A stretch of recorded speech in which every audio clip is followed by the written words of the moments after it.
I the meanie for expecting my fiancé to put money in our joint savings? As my fiancé and I are currently navigating the process of buying a house, I feel it necessary to provide some context that will be crucial later on. To begin with, I moved into our current apartment alone 4 years ago. It was not until 2 years later that my fiancé joined me in this living arrangement. In addition, I had already paid the last month's rent when we initially signed the lease. Around 6 to 8 months prior to our current situation, my fiancé and I decided to open a joint bank account with the intention of splitting expenses.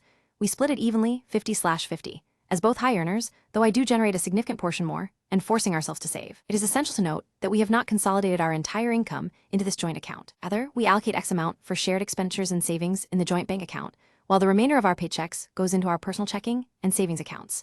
This system has proven effective for us. It is crucial to mention that part of our agreement when opening this joint account was that if we have any additional funds left over at the end of each month after accounting for expenses, success funds would automatically be transferred into our savings. Given how close we are to finalizing the house purchase, we will not need to pay the last month's rent in the upcoming weeks. During a recent conversation about our financial planning in relation to the new home, this topic arose. My fiancé then suggested that she would have more discretionary income for her personal spice time next month since she would no longer be required to pay rent, countered by explaining that these funds are actually earmarked for our joint account, and that, depending on how accommodating our landlord is willing to regarding an early lease termination, we might need to use those funds to cover any costs associated with terminating the lease prematurely. My fiancé disagreed with my assessment and insisted that since she would no longer have to pay rent next month, this money should go towards her personal spice time, and if needed, she will contribute towards any lease termination expenses afterwards.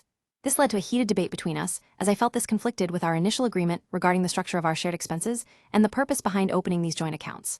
Regarding the actual house purchase, I have shouldered the entire burden of our deposits and down payment, and my fiancé will contribute a portion of her personal savings at closing time to aid in the process. Now, while I do not interfere with how she manages her personal finances, within our relationship, I have been the more proactive planner and saver.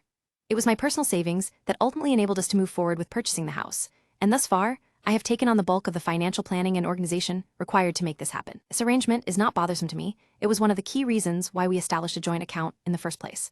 So our expenses would be covered every month without fail, and any excess funds would be allocated towards personal use.